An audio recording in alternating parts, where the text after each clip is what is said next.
Good morning, it's 7 o'clock. Welcome to the ICRT Morning Report. I'm Nancy Sun with Clifford Chu. In Taiwan, the unit president Lions were routed by Australia's Canberra Cavalry 14-4 in last night's Asia Series final at Taichung's Intercontinental Baseball Stadium.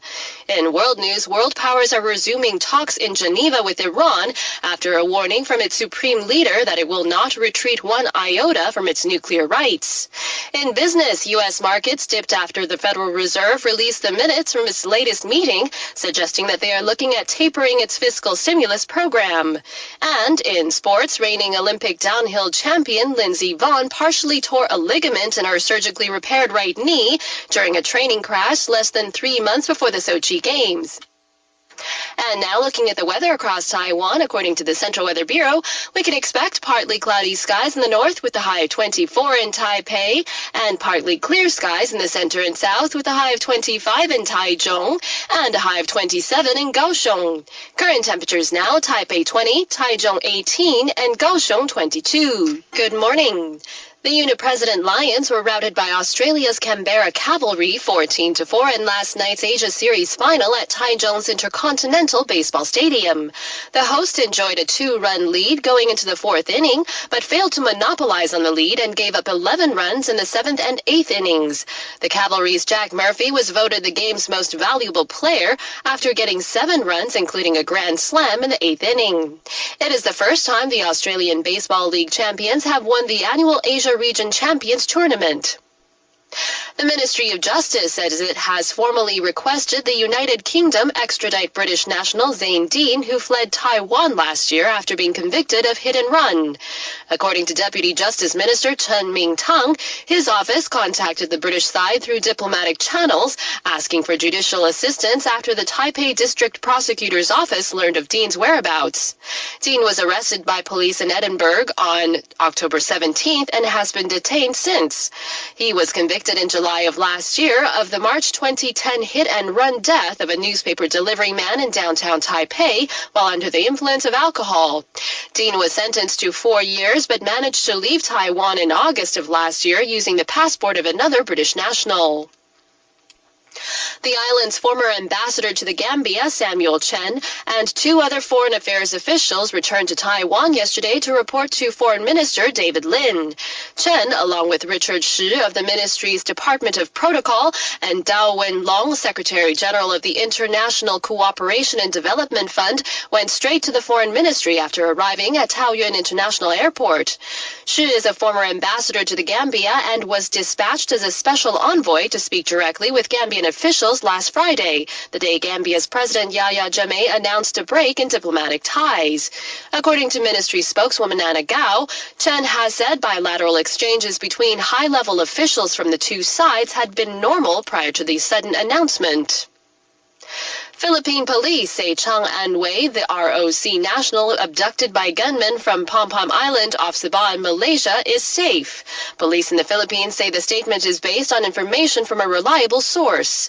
However, they are refusing to release any further details of the case, citing a need to protect the safety of the hostage. Interior Minister Lee Hong-yuan yesterday said his office had received a possible ransom call from the Philippines concerning Chang, but the ministry is still trying to verify whether the call was actually from the kidnappers. Chang's traveling companion Shu Li-ming was shot dead by the gunmen last Friday before Chang was abducted. Malaysian authorities have implied the shooting and abduction were carried out by a secessionist group in the southern Philippines, which is reportedly based on an island along the Malaysian-Philippine maritime border. More than 60% of fresh milk products sold here in Taiwan have been found to contain residues of banned veterinary drugs, that according to the latest issue of Business Weekly. According to the article that appears in this week's edition, the veterinary drugs included antibiotics, tranquilizers, and antidepressants. The magazine says it commissioned analysis of 9 types of dairy products earlier this month, and none are listed as permissible residues in milk according to standards for maximum residue limits of veterinary drugs in foods of animal origin. The Food and Drug Administration says it has instructed local health authorities to look into the matter, inspect dairy products on the market, and send samples for testing. The administration says the results of these tests will be made public. The Food and Drug Administration says 4 separate tests have confirmed that Taisun's Enterprise grapeseed oil contains the banned food additive copper chlorophyllin. The announcement came a day after Taisun Chairman Zhang Yuelin dismissed the validity of the administration's tests, saying they cannot pinpoint how copper chlorophyllin got into the products or even how much of the chemical is present. However, FDA Deputy Director Jiang Yumei yesterday showed reporters the equipment used to test for copper chlorophyllin, saying the testing procedure was approved by international experts. FDA officials say samples from each brand of Taisun's grapeseed oils were tested at least 4 times and showed that nearly all of the company's grapeseed oils contain the banned food additive. In related news, the Financial Supervisory Commission yesterday confirmed that 3 companies at the center of the ongoing edible oil scandal have been involved in insider trading. The Commission says it has now referred the case to the Taipei District Prosecutor's Office. According to the Commission, its investigation showed there was an increase in short sell orders of shares on the TAIEX just prior to the edible scandal. Although prosecutors have not named the companies involved, the financial watchdog has previously said it was investigating Weitren Foods, Flavorful Foods, and Formosa Oilseed Processing. The DPP has announced the names of the first of its nominees for next year's 7-in-1 local elections. The first round of mayoral candidates sees Kaohsiung Mayor Chen Zhu, Tainan Mayor William Lai, Jiayi County Magistrate Helen Zhang, and Yilan County Magistrate Lin Chen-xian all running for re-election. Former Yunlin Acting Magistrate Li Jingyong will run for that county's top job. Lawmaker Pan Meng-an will run for Pingdong County Magistrate, and lawmaker Li Wencheng for the post as Nantou County Magistrate. Speaking to reporters following the announcements yesterday, DPP Chairman Su Zhenchang says the party is looking to win 3 or more of the 6 municipality posts up for grabs next year. The DPP has yet to announce its candidates for the major election battlegrounds of Taipei, New Taipei, and Taichung. The KMT is refusing to comment on reports President Ma Ying-jeou is demanding Legislative Speaker Wang Jingping apologize over allegations of his involvement in a lobbying scandal. Reports have claimed Ma called for the apology as part of a deal that would see Wang's KMT membership reinstated. According to KMT spokesman Yang Wei-chun, Ma has requested a special party task force resolve the issue in order to put an end to the ongoing legal battle regarding Wang's KMT membership status. Wang has reportedly refused to issue an apology. And the KMT Central Standing Committee has said it hopes to resolve the issue as soon as possible. The National Communications Commission has approved the sale of Next TV to Lian Taisheng, the chairman of television company ERA Communications. Lian signed a deal with Hong Kong-based Next Media Group in April to buy its television network in Taiwan for 1.4 billion NT. As part of the deal with the commission, Lian has reportedly promised to end ERA's collaboration with Formosa Television News by December 31st of next year and its relationship with Sanli News by December 31st of 2016. Lian's group owns and leases channels to 18 networks, including news, business, and entertainment stations. The Criminal Investigation Bureau says an island-wide crackdown on organized crime has resulted in nearly 200 arrests. According to the Bureau, the crackdown targeted several of Taiwan's major gangs. Police say they now have 14 individuals believed to be high-ranking members of organized crime groups in custody.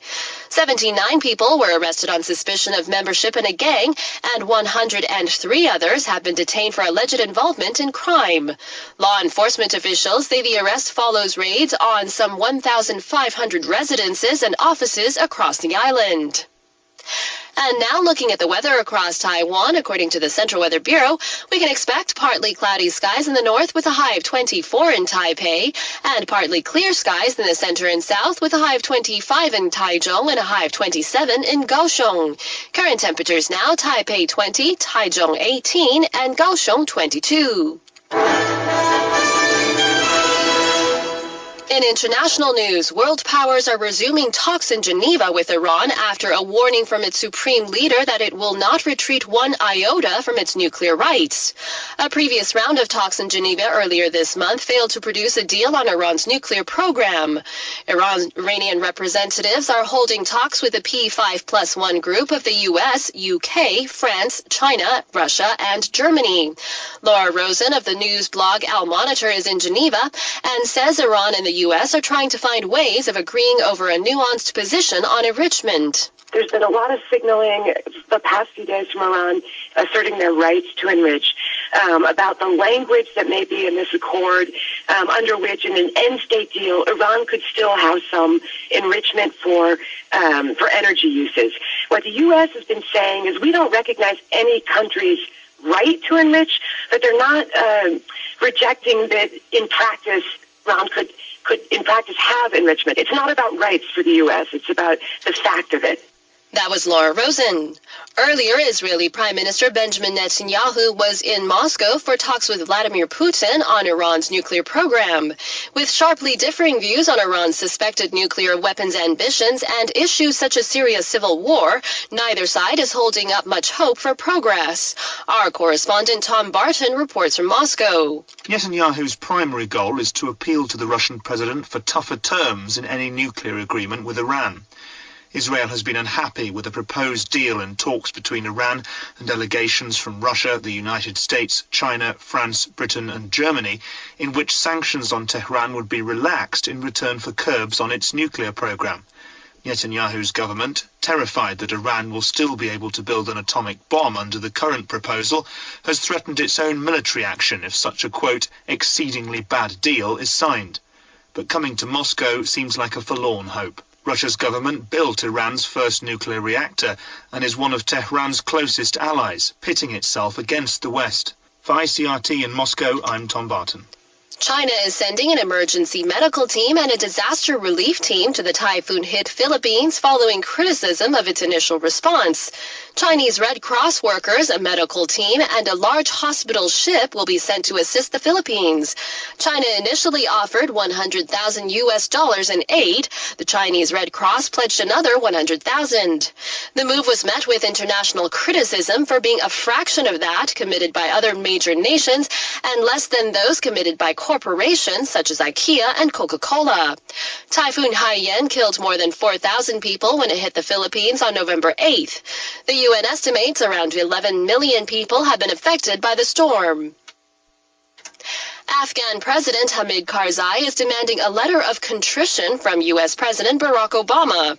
Officials say an admission of past American mistakes would clear the way for a deal to keep a U.S. military presence in the country after the planned withdrawal of troops next year.